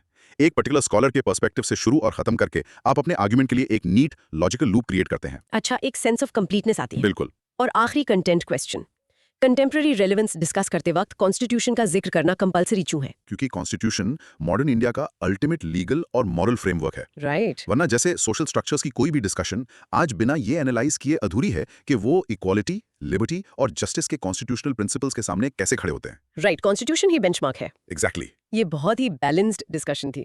ओके, चलो प्रैक्टिस करते हैं। इस नुआंस्ड कंक्लूजन को कैप्चर करने की कोशिश करते हैं। पॉज करके ले बोलो, varnashrama as a structural reality has declined, but as a symbolic ethical guide it retains some cultural relevance. इसे रिहर्स करो। In short, while the hierarchical Varna system is incompatible with modern India, the ashrama system's ideals of life stages continue to influence cultural thought about the human life course. पीछे time travel करते हैं। हमारा अगला सवाल हमें दुनिया के पहली महान सिविलाइजेशंस में से एक में ले जाता है। Write short notes on the following. E, Lothal dockyard and international trade relations. और broad micro theme है the role of Lothal as a sophisticated port town facilitating Harappan interregional and overseas trade. Lothal लगभग 2400-1900 BCE। मॉडर्न डे गुजरात में ये incredible site archaeologist SR. Rao ने excavate की थी। Right. और ये सिर्फ एक और शहर नहीं था, ये इंडस वैली सिविलाइजेशन का एक प्रीमियर पोर्ट टाउन था, हड़प्पन इंजीनियरिंग का एक सच्चा मार्वल। बिल्कुल था। ये उनकी incredible planning और दुनिया से जुड़ने की एम्बिशन का एक टेस्टामेंट है। इसकी सबसे कूल चीज और हमारा पहला पॉइंट थी इसकी advanced hydraulic engineering. Hydraulic engineering, इस कॉन्टेक्स्ट में इसका क्या मतलब है? इसका मतलब है कि वो पानी को मैनेज करने में मास्टर थे। लोथल में आर्कियोलॉजिस्ट को एक मैसिव ट्रैपेजॉइडल बेसिन मिला जो किल्न फायर्ड ब्रिक से बना था। इसे अब दुनिया का सबसे पुराना टाइडल डॉक माना जाता है। वाओ! इसमें स्लूज गेट्स और स्पिल चैनल्स जैसे क्लेवर फीचर्स थे ताकि हाई टाइड के टाइम पर पानी के फ्लो को रेगुलेट किया जा सके। इससे बड़े बड़े सी गोइंग वेसल्स समुद्र से अंदर आकर सेफली डॉक कर सकते थे। अनबिलीवेबल, उस एरा के लिए। एक छोटा सा कंटेंट क्वेश्चन, आर्कियोलॉजिस्ट इतने श्योर कैसे हैं कि वो एक डॉकयार्ड ही था, ना कि फॉर एग्जांपल एक वाटर रिजर्वॉयर? बहुत अच्छा सवाल। कई एविडेंसेस हैं। इसका स्ट्रक्चर, इसकी लोकेशन और बेसिन के अंदर से मिले मरीन शेल्स और स्टोन एंकर्स, ये सब स्ट्रांगली सजेस्ट करते हैं कि ये मैरीटाइम पर्पसेस के लिए था, सिर्फ पानी स्टोर करने के लिए नहीं। और एक स्ट्रक्चर क्वेश्चन, आंसर को एक्सकवेटर एस.आर. राव को क्रेडिट देकर शुरू करना अच्छी प्रैक्टिस क्यों है? ये दिखाता है कि आपको टॉपिक की गहरी जानकारी है। ये उस आर्कियोलॉजिस्ट के फाउंडेशनल वर्क को क्रेडिट देता है जिसने इस साइट को दुनिया के सामने लाया। ये आपके आंसर में एक एकेडमिक रिगर ऐड करता है। तो लोथल सिर्फ एक डॉक से कहीं ज्यादा था। ये एक इंडस्ट्रियल एंड कमर्शियल हब था। एग्जैक्टली, ये एक इंटीग्रेटेड पोर्ट फैक्ट्री कॉम्प्लेक्स था जो एक्सपोर्ट के लिए डिजाइन किया गया था। एक्सकवेशंस में इंटरनेशनली हाई डिमांड वाले गुड्स बनाने की लार्ज स्केल वर्कशॉप्स मिली हैं। जैसे कि हम बात कर रहे हैं खूबसूरत कार्नेलियन और agate beads, intricate shell working और आइवरी क्राफ्ट्स की। उन्हें स्टैंडर्डाइज्ड वेट्स और सील्स भी मिले जो एक हाईली ऑर्गेनाइज्ड और रेगुलेटेड ट्रेड सिस्टम का साफ सबूत है। अगर आप इस आंसर में ट्रेड को दिखाने के लिए टेबल यूज करते तो वो कैसा दिखता? कॉपर और tin clean and simple, information को साफ सुथरे तरीके से ऑर्गेनाइज करता है। तो ये सारा ट्रेड जा कहाँ रहा था? चलो उनके इंटरनेशनल ट्रेड रिलेशंस पर बात करते हैं। आर्कियोलॉजिकल एविडेंस बिल्कुल क्लियर है। लोथल इंडस रीजन को वेस्ट एशिया से खासकर मेसोपोटामिया से कनेक्ट करने वाला गेटवे था। अच्छा, हमें लोथल से पर्शियन गल्फ सील्स मिली हैं जो मेसोपोटामियन मर्चेंट्स यूज करते थे। और इससे भी एक्साइटिंग, एंशिएंट मेसोपोटामियन टेक्स्ट्स में मेलुहा नाम की एक दूर की जमीन से ट्रेड का जिक्र है। और मेलुहा इंडस वैली था? स्कॉलर्स ऑलमोस्ट सर्टेन हैं कि वो इंडस वैली ही था। ये एक एक्टिव और थ्राइविंग ट्रेड एक्सचेंज को प्रूव करता है। कंटेंट क्वेश्चन, क्या हड़प्पन्स के पास नेविगेशन के लिए मैग्नेटिक कॉम्पास जैसे टूल्स थे? नहीं, उनके पास कंपास नहीं था। उनकी नेविगेशन एक इनक्रेडिबल स्किल थी जो कोस्टल लैंडमार्क्स, स्टार पैटर्न्स और सबसे इंपॉर्टेंट अरेबियन सी के मॉनसून विंड साइकिल्स की गहरी नॉलेज पर बेस्ड थी। अमेजिंग। वो हवाओं के सहारे वेस्ट एशिया जाते और वापस आते थे। और मेरा आखिरी स्ट्रक्चर क्वेश्चन, मेलुहा जैसा स्पेसिफिक टर्म यूज करना आंसर में इतना पावरफुल क्यों होता है? मेलुहा जैसे स्पेसिफिक ऑथेंटिक डिटेल्स यूज करने से आपका आंसर एक जनरल समरी से एक well researched piece of evidence बन जाता है। ये दिखाता है कि आपको इंटरनेशनल ट्रेड के आर्गुमेंट के पीछे के स्पेसिफिक हिस्टोरिकल प्रूफ्स पता हैं। It's about showing not just telling. बिल्कुल। तो सम अप करने के लिए लोथल हमें हड़प्पन्स के बारे में क्या बताता है? लोथल डॉकयार्ड हड़प्पन्स की hydraulic engineering, monsoon driven navigation और इंटरनेशनल कॉमर्स पर मास्टरी का अल्टीमेट प्रूफ है। जैसा एस.आर. राव ने आर्ग्यू किया, इसने गुजरात को उसको ब्रॉन्ज एज के विशाल इंटर रीजनल ट्रेड नेटवर्क्स का एक वाइटल नोड बना दिया था। ये सच में अमेजिंग है। ओके चलो इसकी प्रैक्टिस करते हैं। पॉज करो और ये लाइन बोलने की कोशिश करो। Lothal was not just a city, but an integrated port factory complex crucial for Harappan international trade with Mesopotamia. इसे ट्राई करो। In short, Lothal is the ultimate proof of the Harappan civilization's advanced engineering skills and their extensive maritime trade network. Alright, अब India के दिल के बारे में एक बहुत ही प्रोफाउंड स्टेटमेंट। सवाल है, the village was not merely a place where people lived. It had a design in which were reflected the basic values of Indian civilization. Who said this? Elaborate. इसका broad micro theme है The Indian village as a microcosmic reflection of civilizational values, hierarchy and functional interdependence. ये powerful statement renowned sociologist S.C. डूबे ने अपनी classic book Indian village 1955 में दिया था। उनका मतलब था कि एक इंडियन विलेज सिर्फ घरों का एक रैंडम कलेक्शन नहीं है। Right? ये एक केयरफुली डिजाइंड सोशल और कल्चरल सिस्टम है और इसका लेआउट ही इंडियन सिविलाइजेशन की कोर वैल्यूज को रिवील करता है। बिल्कुल। ये विलेज को एक टेक्स्ट की तरह पढ़ना सीखने के बारे में है, एक मैप जो एक बहुत बड़े कल्चरल ग्रामर को रिवील करता है। तो चलो डूबे के पॉइंट को एलैबोरेट करते हैं। डिजाइन में रिफ्लेक्ट होने वाली पहली वैल्यू है special manifestation of social hierarchy. इसका क्या मतलब है? एक विलेज का लेआउट हायरार्की कैसे दिखा सकता है? एक ट्रेडिशनल विलेज का फिजिकल डिजाइन सीधे सीधे कास्ट बेस्ड हायरार्किकल ऑर्डर और प्योरिटी पोल्यूशन के कॉन्सेप्ट्स को मिरर करता है। ओके अपनी शामिरपेट विलेज की स्टडी में एससी दुबे ने ऑब्जर्व किया कि डोमिनेंट अपर कास्ट्स आमतौर पर विलेज के सेंटर में सबसे प्रोमिनेंट हिस्से में रहती थी। इसके आगे अनटचेबल ग्रुप्स यानी दलित्स को पेरिफेरी यानी विलेज के बाहर की तरफ सेग्रीगेट किया जाता था। स्पेस खुद हायरार्किकल था। एक छोटा सा स्ट्रक्चर क्वेश्चन सवाल पूछता है हु सेड दिस। पहले ही सेंटेंस में इसका सीधा जवाब देना इतना इंपॉर्टेंट क्यों है? क्योंकि आपको हमेशा प्रॉम्प्ट को डायरेक्टली एड्रेस करना चाहिए। SC Dubey said this in his book Indian village. ये कहकर आप तुरंत सवाल का जवाब देते हैं और कोड का सोर्स एस्टैब्लिश करते हैं। राइट, एग्जामिनर को दिखता है कि आप फोकस्ड हैं। और प्रिसाइज हैं। और एक content question, purity and pollution का कॉन्सेप्ट विलेज लेआउट में आखिर दिखता कैसे था? सेंट्रल एरियाज को रिचुअली प्योर माना जाता था और वहां अपर कास्ट रहती थी। पेरिफेरी वो जगह थी जहां पोल्यूटिंग माने जाने वाले काम किए जाते थे और इसलिए वहां वो कम्युनिटीज रहती थी जो वो काम करती थी। यहां तक कि वेल्स जैसे वाटर सोर्सेज तक एक्सेस भी अक्सर इसी प्रिंसिपल पर सेग्रीगेटेड होता था। वाओ, ओके, डिजाइन में रिफ्लेक्ट होने वाली नेक्स्ट वैल्यू क्या है? दूसरा पॉइंट है इकोनॉमिक इंटरडिपेंडेंस, जो सबसे फेमस जजमानी सिस्टम में देखा जाता है। जजमानी सिस्टम? हाँ, विलेज डिजाइन एक यूनिक इकोनॉमिक सिस्टम को फैसिलिटेट करता था जहां अलग अलग caste groups hereditary service relationship में बंधे हुए थे। जैसे कुम्हार किसान को मटके देता, लोहार औजार ठीक करता और बदले में किसान जजमान उन्हें फसल का एक हिस्सा देता था। इस पर कोई स्पेसिफिक स्टडी है? Yes, W.H. वाइजर की उत्तर प्रदेश के करीमपुर विलेज की स्टडी ने डिटेल में बताया कि जजमानी सिस्टम कैसे अलग अलग ऑक्यूपेशनल ग्रुप्स और एक stable non competitive economic network में इंटीग्रेट करता था। तो सब एक दूसरे पे डिपेंडेंट थे। बिल्कुल। एक आंसर के लिए यहाँ W.H. वाइजर जैसे एक और स्कॉलर को लाना क्यों अच्छा है जब सवाल डूबे के स्टेटमेंट के बारे में है? क्योंकि ये डूबे के आर्गुमेंट को स्ट्रेंथन करता है। वाइजर की स्पेसिफिक स्टडी को एग्जांपल के तौर पर यूज करके आप डूबे के ब्रॉडर क्लेम के लिए कॉन्क्रीट एविडेंस दे रहे हैं। ये वाइडर रीडिंग दिखाता है। और रिलीजन का क्या? वो तीसरा पॉइंट है, the integration of sacred and secular spheres. Village में जमीन सिर्फ इकोनॉमिक प्रॉपर्टी नहीं थी, वो एक सेक्रेड एंटिटी थी। अच्छा, फार्मिंग जैसी इकोनॉमिक एक्टिविटीज रिचुअल सिग्निफिकेंस से गहरी जुड़ी हुई थी। जैसे छोटा नागपुर के संथाल्स में विलेज हेडमैन या माझी ये इंश्योर करता है कि agricultural cycles sacred ritual calendar के साथ बिल्कुल अलाइंड हो। लेकिन ये डिजाइन मॉडर्नाइजेशन के साथ जरूर बदल रहा होगा। हाँ, लेकिन यहीं पर चीज इंटरेस्टिंग हो जाती है। चौथा पॉइंट ये है कि ये डिजाइन रिजिलियंट है। ये अक्सर मॉडर्नाइजेशन को एब्जॉर्ब कर लेता है बिना अपनी ट्रेडिशनल वैल्यूज को पूरी तरह छोड़े। ओके, कैसे? Sociologist M.N. श्रीनिवास ने अपनी रामपुरा विलेज की स्टडी में नोट किया कि मॉडर्न एजुकेशन और डेमोक्रेटिक इलेक्शंस के आने के बाद भी ट्रेडिशनल कास्ट बेस्ड फैक्शंस ने बस अडेप्ट कर लिया। वो गायब नहीं हुए, उन्होंने new forms of political power consolidate करने के लिए खुद को ट्रांसफॉर्म कर लिया। ये ग्रेट पॉइंट है। एंड में M.N. श्रीनिवास का ये एग्जाम्पल ऐड करने का स्ट्रक्चरल पर्पस क्या है? ये न्यूआंस ऐड करता है और आपके आंसर को पास्ट का एक स्टैटिक डिस्क्रिप्शन बनने से रोकता है। ये दिखाता है कि आप समझते हैं कि विलेज एक डायनामिक लिविंग सिस्टम है जो मॉडर्न फोर्सेस के साथ इंटरैक्ट करता है और अडेप्ट करता है। और मेरा आखिरी कंटेंट क्वेश्चन, क्या आज भी विलेजेस में ऐसी रेजिडेंशियल सेग्रीगेशन कास्ट के बेसिस पर होती है? हाँ, इंडिया के कई हिस्सों में ये बिल्कुल अभी भी एग्जिस्ट करती है, भले ही अब ये उतनी रिजिड ना हो। फिजिकल लेआउट अक्सर सोशल एटीट्यूड्स या लॉज से कहीं ज्यादा धीरे बदलता है। पुरानी आदतें मुश्किल से जाती हैं। तो कंक्लूजन में दुबे का पॉइंट प्रूव हो जाता है। एब्सोल्युटली। दुबे ने सक्सेसफुली डेमोन्स्ट्रेट किया कि इंडियन विलेज सिविलाइजेशनल एथिक्स का एक लिविंग म्यूजियम है।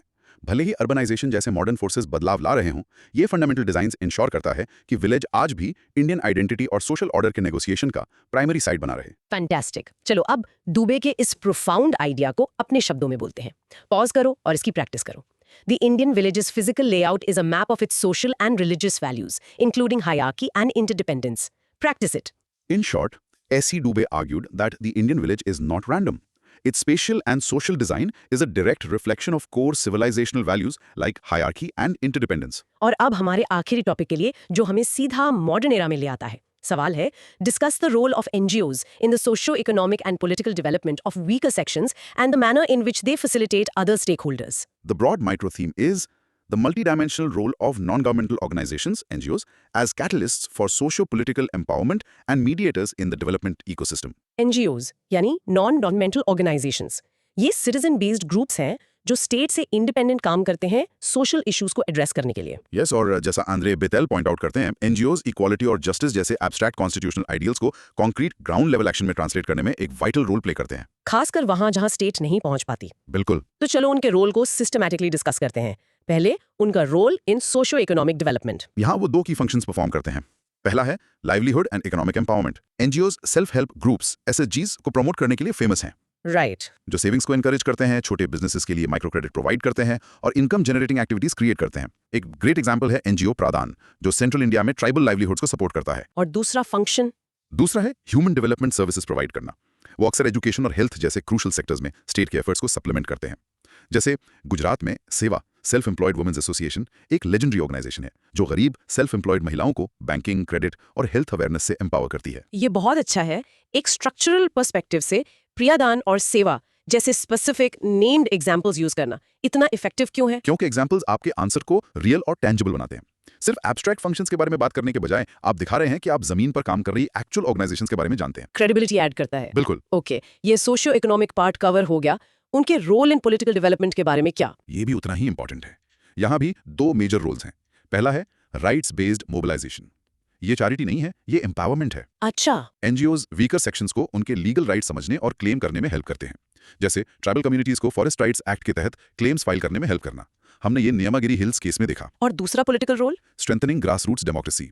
NGOs अक्सर पंचायती राज इंस्टीट्यूशंस PRIs में इलेक्टेड रिप्रेजेंटेटिव्स को ट्रेन करने का काम करते हैं, खासकर SC, ST और वुमेन बैकग्राउंड से, जिससे वो बेहतर पार्टिसिपेट कर सकें। हाँ, ताकि वो लोकल गवर्नेंस में और डिसीजन मेकिंग में ज्यादा इफेक्टिवली पार्टिसिपेट कर सकें। एक छोटा सा content question, charity based approach और राइट्स बेस्ड अप्रोच में फंडामेंटल डिफरेंस क्या है? चैरिटी किसी को मछली देने पर बेस्ड है, ये डिपेंडेंसी क्रिएट करती है। राइट्स बेस्ड अप्रोच उन्हें मछली पकड़ना सिखाने और ये इंश्योर करने के बारे में है कि उन्हें नदी तक पहुंचने का लीगल राइट हो। बहुत पावरफुल डिस्टिंक्शन है। लोगों को एम्पावर करने के बारे में है ताकि वो स्टेट से अपना हक मांग सकें। अब सवाल के आखिरी पार्ट पर आते हैं, वो फैसिलिटेट अदर स्टेक होल्डर्स कैसे करते हैं? ये उनका ब्रिज रोल है। NGOs डेवलपमेंट इकोसिस्टम के अलग अलग प्लेयर्स को कनेक्ट करते हैं। जैसे? पहला, वो स्टेट और कम्युनिटी के बीच एक ब्रिज हैं। वो वेलफेयर स्कीम्स को लास्ट माइल तक पहुंचाते हैं और कम्युनिटी से गवर्नमेंट तक फीडबैक पहुंचाते हैं। ओके। दूसरा, वो मार्केट और कम्युनिटी को कनेक्ट करते हैं। और तीसरा, वो एकेडेमिया और सिविल सोसाइटी को लिंक करते हैं। एक आंसर राइटिंग पर्सपेक्टिव से the NGO as a mediating bridge का एक डायग्राम यहाँ कैसे हेल्प कर सकता है? एक सिंपल डायग्राम जिसमें NGO सेंटर में हो और उसे एरोज स्टेट, मार्केट और कम्युनिटी लेबल बॉक्सेस से कनेक्ट हो रहे हो, इनक्रेडिबली इफेक्टिव होता है। मतलब एक इमेज में पूरा रोल समराइज हो जाता है। Exactly. अब एक थोड़ा टफ कंटेंट क्वेश्चन, क्या NGOs हमेशा अच्छे ही होते हैं? उनके खिलाफ कोई क्रिटिसिज्म नहीं है? ये बहुत इंपॉर्टेंट पॉइंट है। नहीं, वो फ्लॉलेस नहीं होते। क्रिटिसिज्म्स में ट्रांसपेरेंसी की कमी, फॉरेन फंडिंग पर ओवर डिपेंडेंस और कभी-कभी लोकल नीड से डिस्कनेक्ट होना शामिल है। तो कंक्लूड करने के लिए उनका रोल ओवरऑल कितना इफेक्टिव है? चैलेंजेस के बावजूद एक जस्ट सोसाइटी के लिए उनका रोल इंडिस्पेंसिबल है। जैसा आंद्रे बेतेल शायद आर्ग्यू करते, वो कॉन्स्टिट्यूशन के प्रोमिसेस और इंडिया के सबसे वल्नरेबल सिटीजंस की लिव्ड रियलिटीज के बीच के विशाल गैप को इफेक्टिवली ब्रिज करते हैं। आखिरी स्ट्रक्चर क्वेश्चन, सवाल के 2 पार्ट्स थे। आंसर को इन्हीं एग्जैक्ट फ्रेजेस के अराउंड स्ट्रक्चर करना स्मार्ट क्यों है? क्योंकि ये एग्जामिनर को दिखाता है कि आपने सवाल ध्यान से पढ़ा है और उसके हर एक पार्ट को सिस्टमैटिकली एड्रेस कर रहे हैं। इससे कुछ भी मिस नहीं होता। What a comprehensive overview. Okay दोस्त, चलो स्कोर आइडिया की प्रैक्टिस करते हैं। पॉज करके ये बोलने की कोशिश करो। NGOs act as a crucial bridge between the state, the market and the community, empowering weaker sections both socio-economically and politically. अब प्रैक्टिस करो। In short, NGOs are vital catalysts that empower marginalized communities by enhancing their livelihoods, securing their rights, and connecting them with other key development stakeholders. Wow, क्या incredible journey थी इतने सारे अलग-अलग ideas के through. चलो एक quick energetic recap करते हैं जो कुछ भी हमने आज कवर किया। फर्स्ट, हमने देखा अर्बनाइजेशन का इम्पैक्ट ट्राइबल कम्युनिटीज पर, ये समझते हुए कि इंक्लूजन के बिना डेवलपमेंट, डिस्प्लेसमेंट और कल्चरल इरोजन के एक ट्रैजिक साइकिल को जन्म दे सकता है। फिर हमने रामापिथिकस की मिस्ट्री को सॉल्व किया, एक फैंटास्टिक कहानी की कैसे साइंस नए मॉलिक्यूलर एविडेंस से खुद को करेक्ट करती है। हमने फिर ट्राइबलिज्म और सूडो ट्राइबलिज्म के बीच डिस्टिंग्विश किया, ये सीखते हुए कि आइडेंटिटी एक ऑर्गेनिक वे ऑफ लाइफ और एक स्ट्रेटेजिक टूल दोनों हो सकती है। नेक्स्ट हमने वर्णाश्रम को एनालाइज किया, उसके एक रिजिड सोशल स्ट्रक्चर से एक सिंबॉलिक गाइड बनने के ट्रांजिशन को समझते हुए। हमने लोथल डॉकयार्ड में टाइम ट्रैवल किया और हरप्पन्स की माइंड ब्लोइंग इंजीनियरिंग स्किल्स और उनके एम्बिशियस ग्लोबल ट्रेड नेटवर्क से हैरान हुए। फिर SC दुबे की नजरों से हमने द इंडियन विलेज को घरों के एक रैंडम क्लस्टर के रूप में नहीं, बल्कि हमारी सिविलाइजेशन की डीपेस्ट वैल्यूज के एक लिविंग मैप के रूप में देखा। और आखिर में हमने एनजीओस का क्रिटिकल रोल समझा मॉडर्न डे ब्रिजेस के रूप में, जो डेवलपमेंट को ग्रास रूट्स तक ले जाते हैं। हमने देखा कि कैसे सोसाइटीज इवॉल्व करती हैं, कैसे आइडेंटिटीज शिफ्ट होती हैं, और कैसे पास्ट हमेशा हमारे प्रेजेंट को शेप करता है। तो यहाँ एक आखिरी थॉट है जिसके साथ आपको छोड़ते हैं। अब जब हम इन पैटर्न्स को समझते हैं तो हम इन लेसन्स का यूज करके एक ज्यादा इंक्लूसिव फ्यूचर कैसे डिजाइन कर सकते हैं। एक ऐसा फ्यूचर जहाँ डेवलपमेंट का मतलब सिर्फ इकोनॉमिक ग्रोथ ना हो, बल्कि हर एक इंसान के लिए सोशल जस्टिस भी हो। इस पर सोचना। अगर आप एक सुपर स्मार्ट सिटी प्लानर एक गांव में जाकर कहता है, listen up, from now on everyone Yeats pizza, it's efficient, it's modern, it's progress. Sounds absurd, है ना? लेकिन वहां के लोग सदियों से बाजरा और मक्की उगाते आए हैं और वही उनकी हेल्थ का राज है। It sounds funny, right? बिल्कुल बट बिलीव इट और नॉट, इंडिया के ट्राइबल डेवलपमेंट में ऐसी ही गुड इंटेंशंस वाली गलतियां हुई हैं। सही बात है। आज हम ऐसे ही कुछ सीरियस टॉपिक्स को एकदम सिंपल बना देंगे। So before we dive in, do us a favour, hit that subscribe button, turn on the notification bell so you never miss an exploration, and tell us in the comments what's one thing you want to learn today. चलो let's start. बिल्कुल, आज का हमारा सफर काफी interesting होने वाला है। We are going on a deep exploration. हाँ, फर्स्ट वील एक्सप्लोर की ट्राइबल डेवलपमेंट में कंटेम्प्रेरी लिमिटेशंस क्या है। ओके। फिर we'll discuss the rising ethnic conflicts in India और उनके पॉसिबल सॉल्यूशंस क्या हो सकते हैं। नेक्स्ट हम नेशन स्टेट के कॉन्सेप्ट को क्रिटिकली इवैल्यूएट करेंगे। A very important topic. उसके बाद we'll travel to the Nilgiri hills to understand the fascinating interdependence of tribes like the Toda and the Kota. Oh, the classic case study. वही, फिर हम India में minorities के पैटर्न्स को समझेंगे। Right. And finally we'll focus on the most vulnerable of the vulnerable groups, the PVTGs. Ready हो? Absolutely ready. Let's begin. Okay, so let's unpack our first big question. Let's do it. Question. Identify the contemporary limitations in the process of tribal development. How can anthropological knowledge contribute in this process? 20 marks. And the broad micro theme is critical analysis of structural and cultural bottlenecks in tribal development and the corrective role of anthropological praxis. The development paradox. Good intentions, bad outcomes. Hmm. So tribal development is actually a constitutional mandate in India. मतलब ये ऐसी चीज है जो सरकार को करनी ही है. It's a promise. It's written in the constitution, it's not optional. Exactly. Like, the problem starts when this development completely ignores tribal culture, their environment, and their way of life. Bilkul. It's like the pizza example we just talked about. The famous anthropologist Verrier Albin called this exact problem maladjustment. Maladjustment. That's a powerful word. It is. Just think about the scale of this. We're talking about 8.6% of India's population, and yet they remain marginalized. Exactly. And that maladjustment has real-life consequences. For instance, take the Baiga tribe. For centuries, they've gathered special foods from the forest, a diet that's diverse and keeps them healthy. Right. Something that's evolved over thousands of years. Haan. Ab imagine, the government comes in with a top-down scheme and gives them a standard ration of only wheat and rice. What's the result? Their nutrition would collapse. Their dietary diversity is destroyed, and malnutrition skyrockets. This isn't a hypothetical situation. It's the real-world impact of planning that doesn't listen. That's a powerful and tragic example. So let's break down how to approach this for an answer. For the introduction, I think you have to state this core problem right away. Yes, get straight to the point. Start with the contrast between the constitutional mandate and the ground reality of maladjustment, and make sure to credit Warrior Elvin. Giving credit is key. Or quoting the 8.6% population statistic from the 2011 census immediately shows the examiner that you understand the gravity and scale of the issue. ये एक solid start है. Bilkul. Now for the main body of the answer.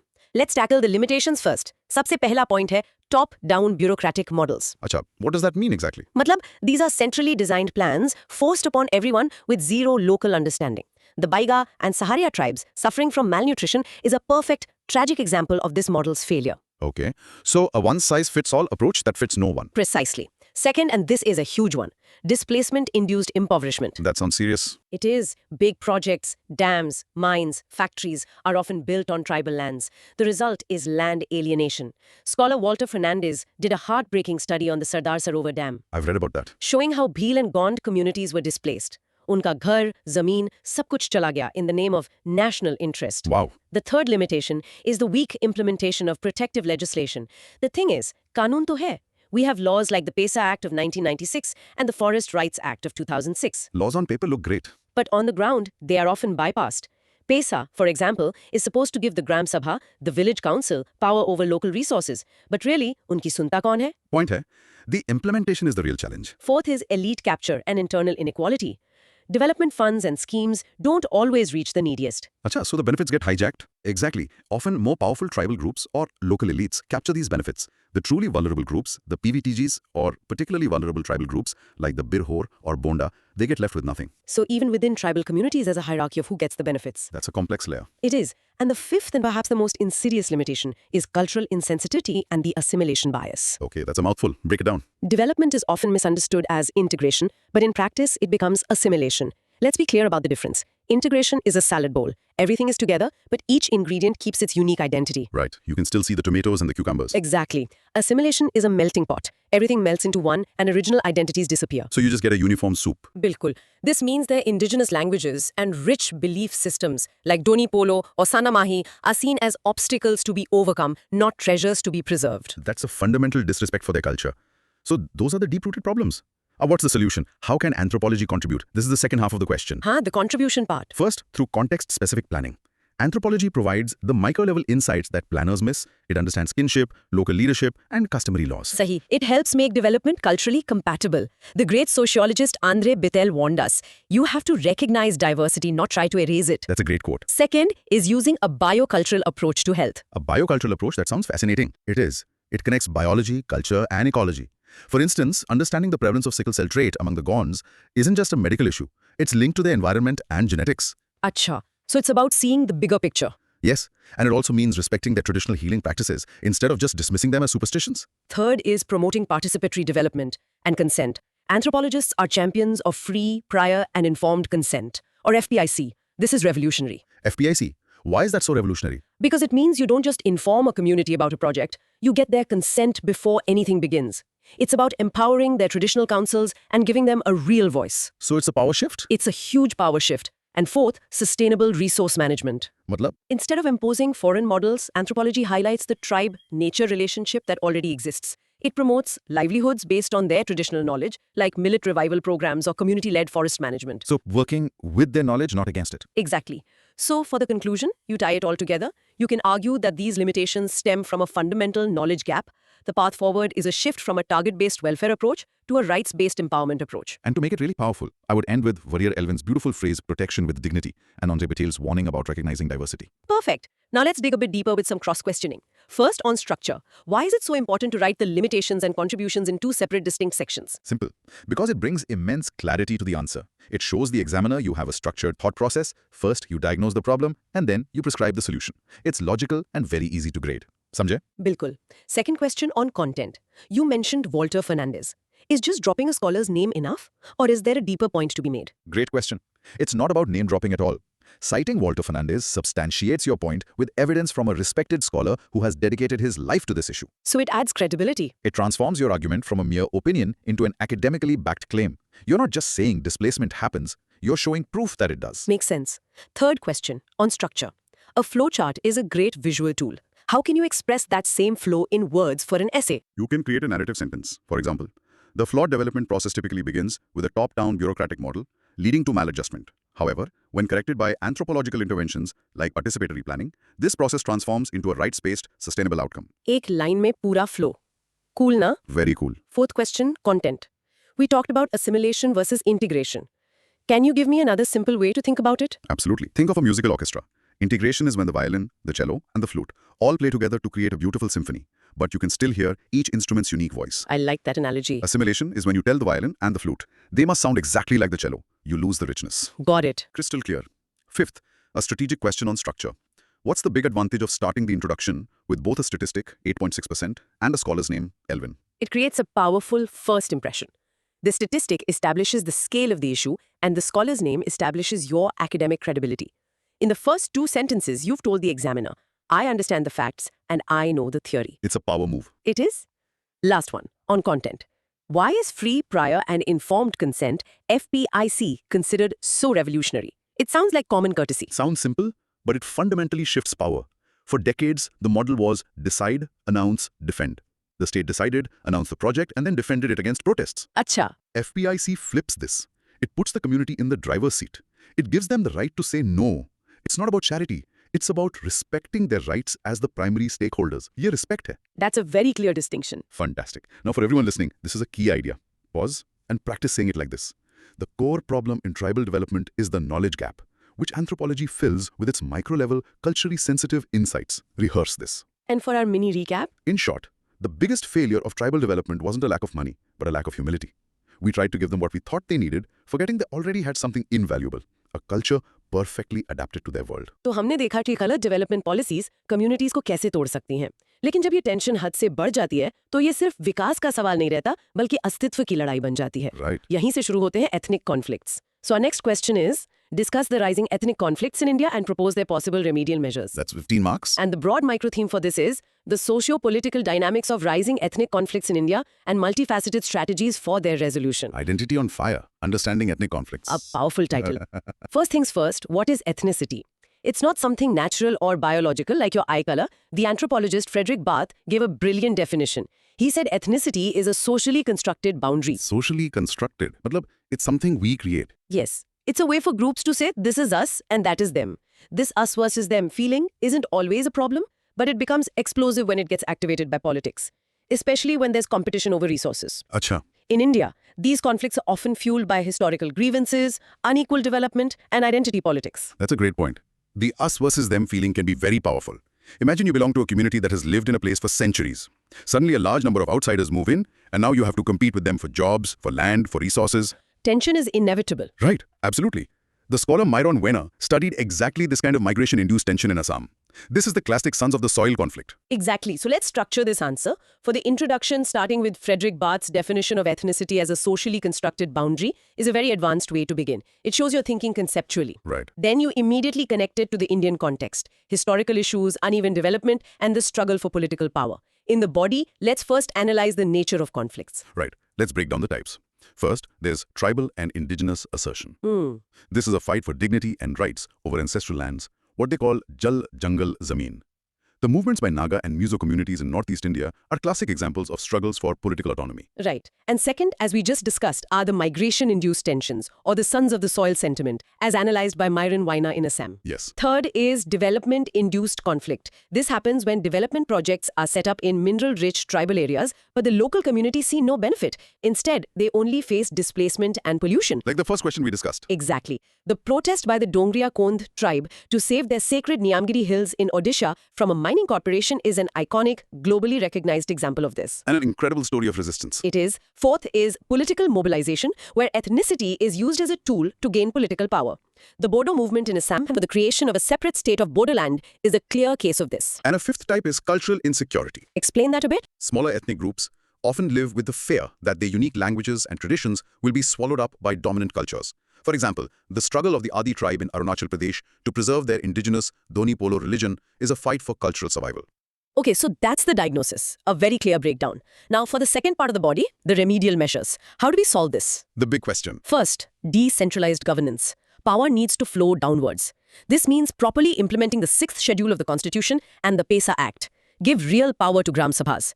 This is exactly what Verya Elvin advocated for, letting communities manage their own affairs. So empowering people at the local level.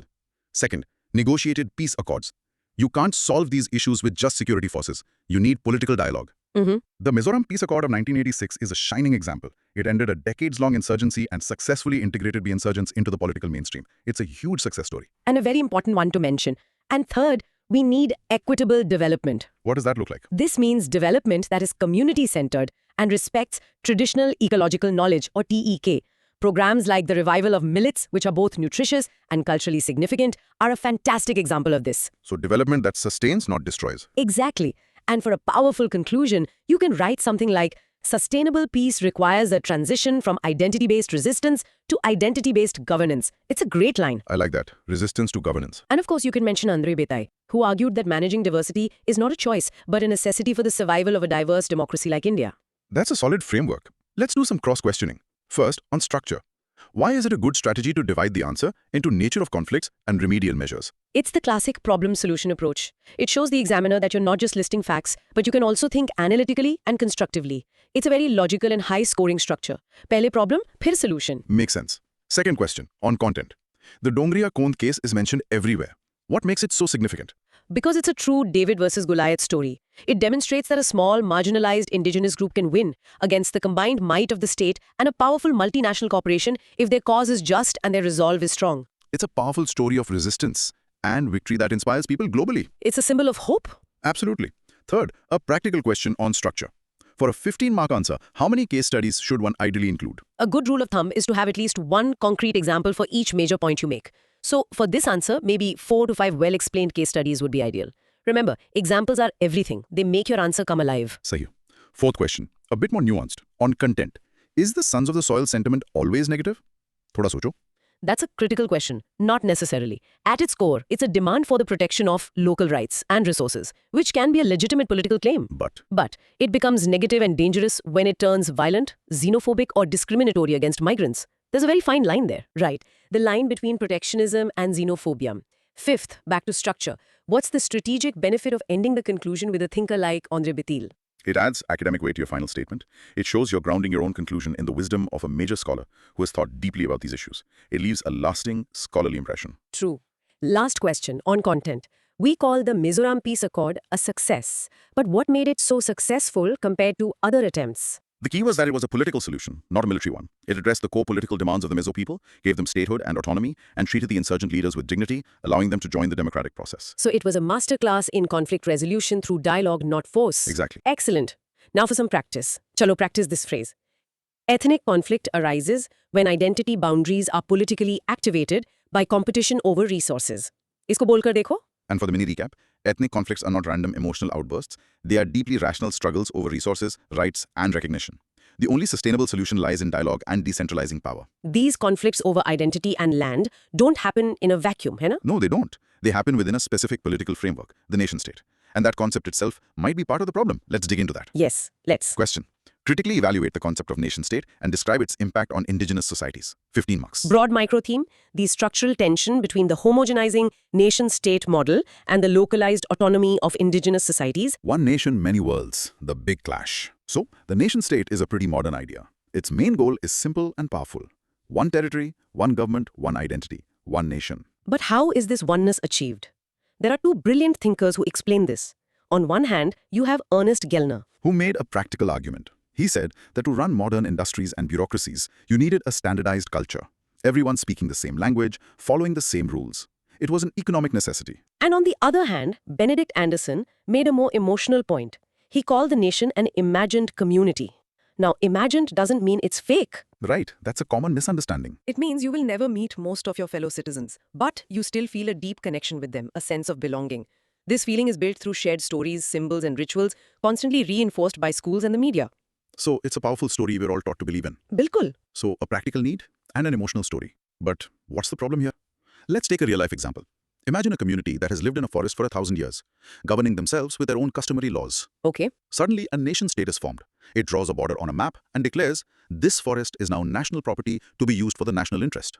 Just like that, their sovereignty is gone. For them, national interest just means displacement. That's the core conflict. Exactly. So for the answer, the introduction should define the nation-state using both Gellner's idea of homogeneity and Anderson's imagined community. This shows a strong theoretical foundation. Say, in the body, the first part is a critical evaluation of the concept. First, cultural standardization. Nation-states need a single national language, a single legal system. So what happens to hundreds of minority languages and customary laws? They are marginalized or erased. Second, the idea of a constructed identity. The national identity isn't natural. It's actively built, often by highlighting one culture or history as the national one while ignoring others. And third, a really interesting idea from the philosopher Michel Foucault is disciplinary power. Foucault is always fascinating. What does he mean here? Foucault explained that modern states control people not just with police and armies, but by categorizing and regulating them. For instance, putting diverse indigenous groups into a single bureaucratic box called scheduled tribes is a form of this power. So you control them by defining them. Exactly. It makes them easier to manage and develop. Acha. Now for the second part of the body, the impact on indigenous societies. First, as we saw in the example, is the loss of territorial sovereignty. Uniform laws and fixed borders simply erase their systems of self-governance. Second, displacement for national interest. As we discussed with Walter Fernandez's work, dams, mines, and industries are seen as progress for the nation, but they mean destruction and displacement for indigenous people. A core impact is this bureaucratic reclassification. Andhra Batele pointed out that when the state labels a diverse group as tribe, it ignores their internal differences and reduces a living, breathing community identity to a mere legal status. So it flattens their identity. Precisely. Fourth, biocultural disruption. When they are forced into the market economy, the traditional subsistence economies are shattered. The medical anthropologist George Armelagos even linked this kind of disruption to a rise in new diseases. Wow. And fifth, political marginalization. They often feel alienated from national politics, which can trigger resistance movements demanding autonomy, as we see in many parts of Northeast India. True. For the conclusion, you must state that the nation-state model is not culturally neutral. It has a clear standardizing bias. The way forward is a more pluralistic federalism and a commitment to FPIC, free, prior and informed consent. And you can end beautifully with Andre Batel's quote, national unity should be sought through the recognition of diversity. That's the perfect ending. Great breakdown. Time for cross-questioning. First, on structure. The question asks to critically evaluate and describe the impact. Why is it smart to break the answer into these two specific parts? Because it directly answers both parts of the question. It ensures you don't miss anything and makes your answer incredibly easy for the examiner to follow. You're literally signposting, here is my evaluation and here is my analysis of the impact. Okay, that's a direct and clear approach. Second, on content. The term imagined community can sound a bit negative, as if it's not real. How do we explain its real meaning? The T is to clarify that imagined doesn't mean fake. It means it's a social and psychological construction. You feel a bond with 1.4 billion Indians, not because you know them, but because you share a common narrative of being Indian. So it's about a shared story, I get it. It's one of the most powerful organizing forces in the modern world. Exactly. Third, a structural question. Let's say a source provides a table contrasting the nation-state and indigenous society. How can we use that in an essay? You can write a fantastic paragraph based on those contrasts. For example, the tension is stark. While the nation-state imposes a centralized, uniform authority, indigenous reality is rooted in decentralized kinship networks. While the nation-state pushes for a homogeneous culture, indigenous life celebrates pluralism. Goes disciplinary power. How exactly does putting someone in the scheduled tribe category become a form of control? Because once you are categorized, you become an object of governance. The state can now count you, create specific welfare plans for you, and essentially manage your community's future. It's a subtle but profound form of control, exercised through knowledge and bureaucracy, not just force. Samjhe? Yes, it's control through paperwork in a way. That's a great explanation. Fifth, on structure. Starting the intro with two different scholars, Gelna and Anderson, seems advanced. Is it risky or rewarding? It's highly rewarding if you can explain both perspectives briefly and show how they complement each other. It signals to the examiner that you understand the multifaceted nature of the concept. It's a hallmark of a top-quality answer. Right. Last question. Connecting concepts. How does the idea of FPIC, free, prior and informed consent, directly challenge the core idea of the nation-state? The nation-state operates on the principle of eminent domain, that the national interest can override local interests. FPIC completely challenges this. How so? It says that the consent of the local indigenous community is paramount. It transfers ultimate power over local resources from the state back to the community. That's a fundamental challenge to state sovereignty. Perfect. Now, pause and practice saying this. The nation-state's homogenizing tendency clashes with the pluralistic reality of indigenous societies. Or further mini recap. The nation-state is like a machine designed to produce identical parts. But indigenous societies are unique, handcrafted pieces. They were never meant to fit. We've been talking about how the modern state creates conflict by trying to make everyone the same. But what does a truly interdependent, diverse society look like on the ground? Right. Let's see a counterexample. For that, we need to travel to the Nilgiri Hills in South India. This is absolutely fascinating. Let's go. Question. Describe the nature of traditional socio-economic interdependence among the Toda, Kota, Kurumba, and Irula tribes of Nilgiri Hills.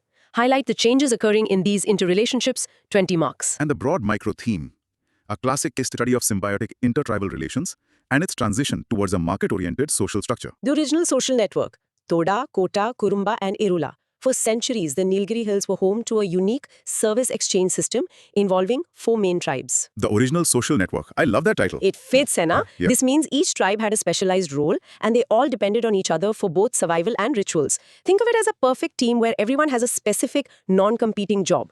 This entire system was based on customary obligations and reciprocity, not on market prices.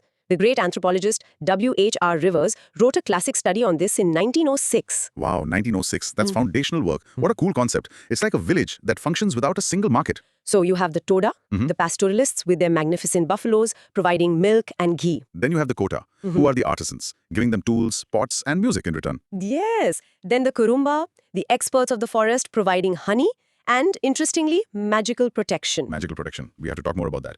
And finally, the Irola, the agriculturalists, providing grain and labor. Sab ek dusre ke bina adhure hain. This is pure symbiosis. That's a perfect summary. So let's structure the answer. The introduction should start with this concept of a symbiotic intertribal complex and must mention the foundational scholar W.H.R. Rivers. This sets a classic anthropological tone. Sahi? In the body, the first part is to describe the traditional system. First, the Toda, who were at the top of the ritual hierarchy. They were the pastoral core, their entire life revolving around the buffaloes. This supplied dairy products to the other groups. Then you have the Korai Kitta. They were the artisan service specialists, the blacksmiths, the potters, the musicians. They provided the Toda with metal tools, jewelry, and, very importantly, the music for the elaborate funeral ceremonies. It was a kind of Jajmani-like system, but with a crucial difference. It was without a caste hierarchy. Exactly. That's a key distinction to make. Third, we have the Kurumba, the forest and ritual experts. The ones with the magical protection. Yes, they lived in the forests, supplied honey and rare herbs, and were believed to possess supernatural powers. They were both feared and respected as ritual healers and protectors against sorcery. And fourth, the Irula, who were the agricultural and labor support. They practiced settled agriculture and were experts at foraging and snake catching. They provided manual labor and forest produce. Okay, so that was the system. Now for the second part of the question, the key features and the changes. Right, the then and now. The three key features of the traditional system were: 1. Complementarity. Each tribe's role was unique and didn't compete with the others. 2. Ritual integration. The exchange of goods and services was deeply embedded in their religious ceremonies, especially funerals. And 3. Reciprocity. It was all based on long-standing relationships and customary obligations, not cash. And then came the big disruption. Let's look at the changes in relationships. First, monetization and the market economy.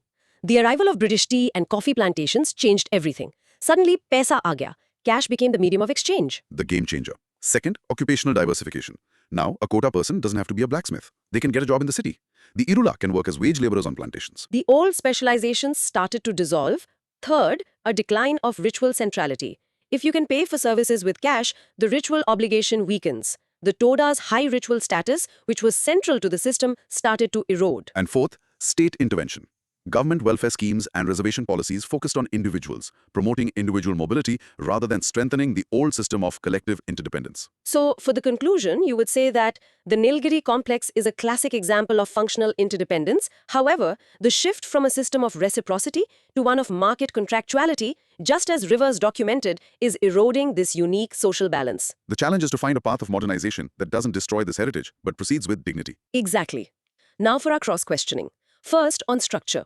Why is it so important to discuss the traditional system and changes in two separate sections? Because it creates a clear then and now comparison, which is exactly what the question asks for. It shows a dynamic understanding of society, that culture is not static, it changes. Perfect. Second question, on content. You mentioned the system was Jajmani-like but without caste hierarchy. Can you elaborate on why this distinction is so critical? It's a huge point. A Jajmani system is also about exchanging services, but it's rigidly hierarchical and based on concepts of purity and pollution. The Nilgiri system was based on function and mutual dependence, not on a birth-based hierarchy where some groups are considered impure. So it was a system of equals in that sense. बहुत important distinction hai. Very important. Third, a practical question on structure. If you have a table summarizing the roles of each tribe, how can you use it for quick revision? That table is a lifesaver. You just memorize the core function. Toda, pastoralist. Kota, artisan. Kurumba, forest dweller. Irula, agriculturist. Exam se pehle, just glance at that, and the entire system clicks back into place. Excellent tip. Fourth, on content. How did monetization break this entire system? Give me the one simple reason. Paisa destroyed the interdependence. Before, if a Toda family needed a pot, they had to go to a Kota family and exchange ghee. After money came, they could just go to the market and buy a pot with cash. The relationship was no longer necessary. The glue was gone. Simple and powerful. Fifth, a strategy question on structure. Is using W.H.R. Rivers' name in both the introduction and the conclusion a good strategy? It's an excellent strategy. It's called bracketing. You start by framing your answer with a foundational scholar, and you end by coming back to them. It shows that your entire argument is informed by classic anthropological work. Very impressive. Last one, a fun one on content. Why were the other tribes so afraid of the Kurumba and their supernatural powers? Because the Kurumba knew the secrets of the deep forest. They knew about medicinal herbs, animal behavior, and things the other tribes couldn't understand. This deep ecological knowledge was interpreted by others as magic or sorcery. So it was a mix of awe, respect, and fear. Precisely. Awesome. Now pause and practice this. The Nilgiri complex shifted from a system of customary reciprocity to market-based contractuality. Bol ke dekho? Sound smart na? For the mini recap, the Nilgiri tribes were a perfect team, with each member playing a unique role.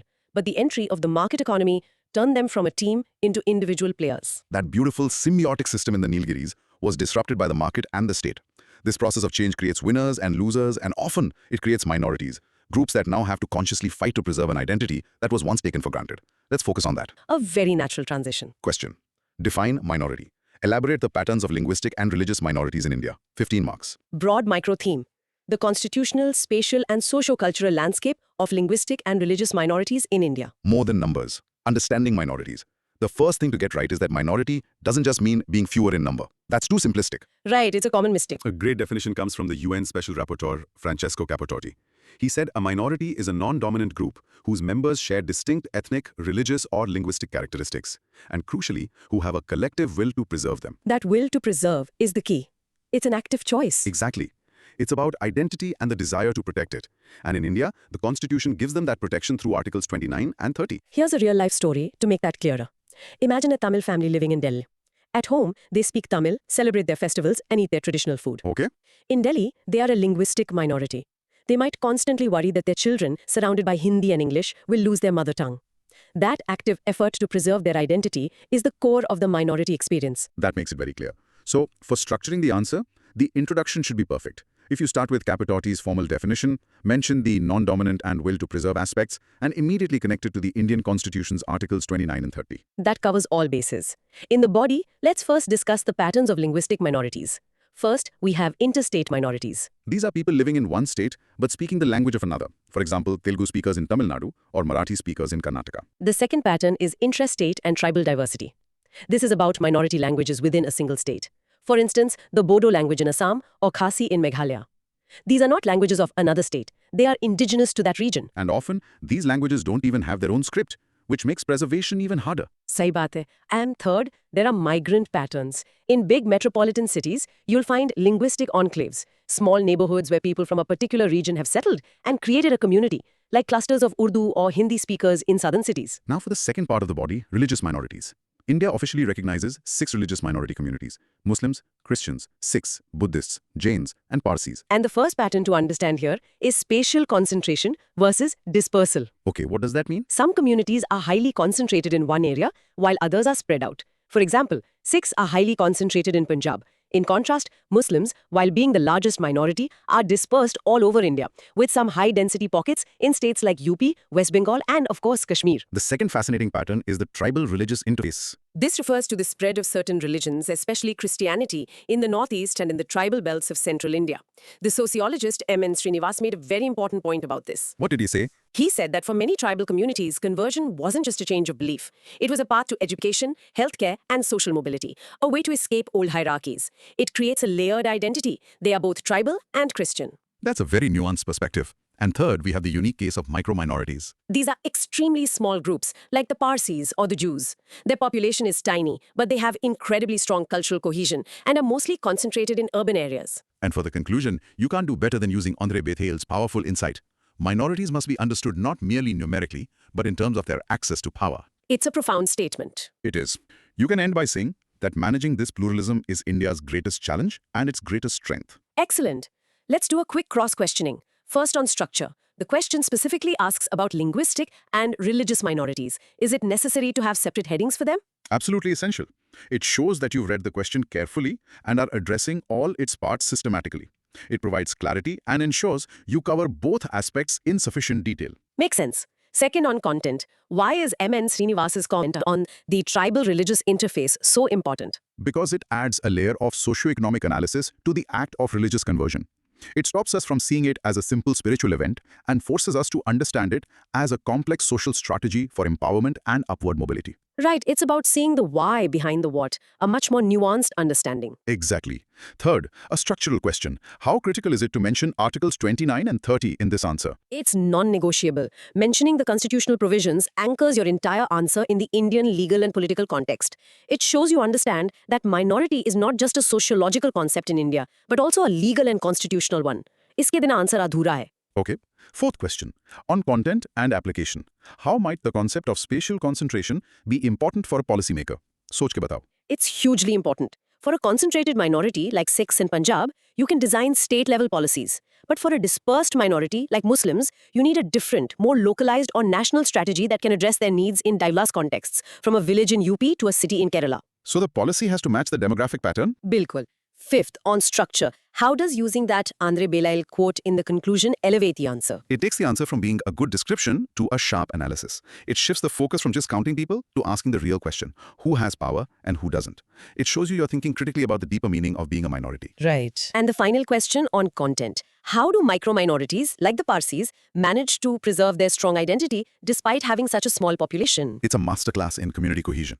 They do it through strong social institutions like community trusts and clubs, a heavy emphasis on education, strong internal social networks, and a high rate of endogamy, which is marrying within the community. So it's a powerful case of cultural self-preservation. It is. Fantastic. Okay, pause and practice this line. A minority is defined not just by numbers, but by its non-dominant position and a collective will to preserve its distinct identity. And for the mini recap, minorities in India are a complex mosaic defined by language, religion, and geography. Their story is a continuous struggle for both preservation and representation. Within this vast mosaic of minorities and tribal groups, there's a category of communities who are facing the most extreme challenges, almost on the brink of survival. Yes, the most marginalized of the marginalized. These are the PVTGs. Now we come to our final topic. Let's do it. Question C. What are the identifying criteria for PVTGs in India? Examine their current status, nomenclature, and distribution. 15 marks. And regional distribution of particularly vulnerable tribal groups, PVTGs. On the edge, India's most vulnerable tribes. So, PVTGs, or particularly vulnerable tribal groups, represent the most marginalized segment even within the scheduled tribes. They face extreme deprivation on multiple fronts. Okay. This category was created in 1975, and at that time they were called primitive tribal groups or PTGs. The core idea is that these groups need a special, habitat-focused development approach because the standard models have completely failed them. And to make this real, just think of a group like the Sentinelese in the Andaman Islands.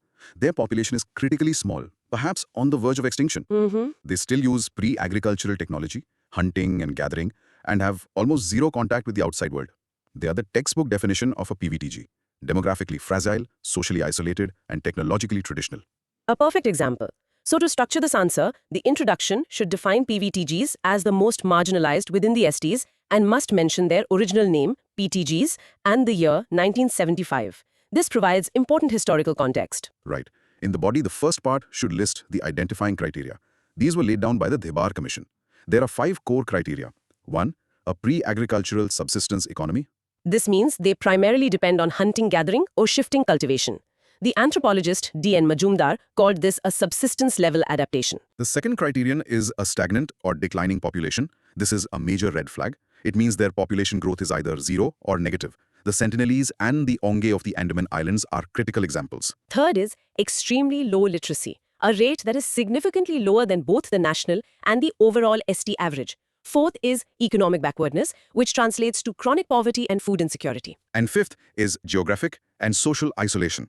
They typically live in remote, inaccessible areas with very limited contact with the wider world. Now for the second part of the body, current status, nomenclature, and distribution. First, the nomenclature.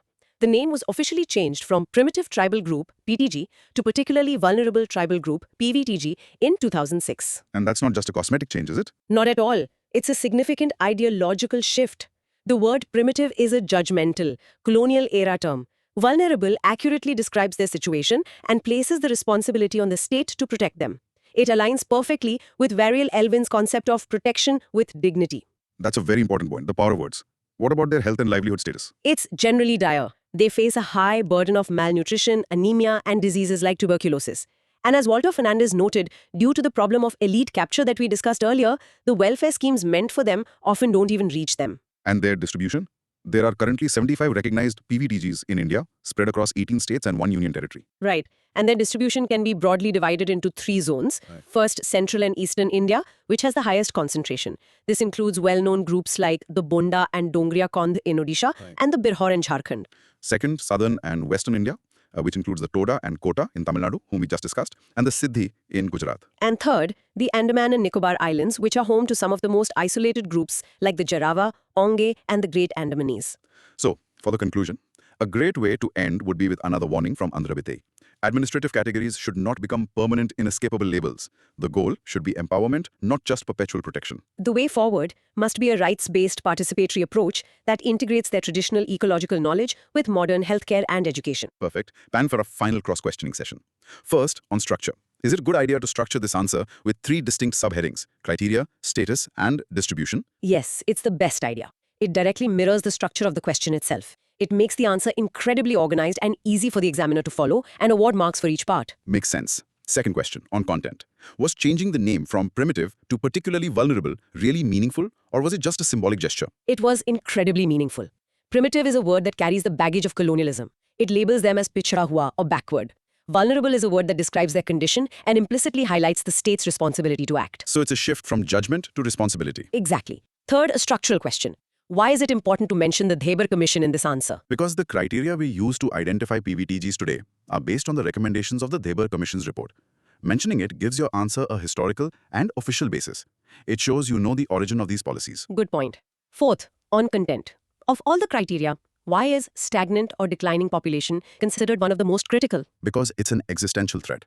It puts a question mark on the group's physical survival. अगर लोग ही नहीं बचेंगे, तो culture कैसे बचेगा? It indicates a community under extreme biological and social stress, making their situation a top priority. It is indeed the most urgent red flag.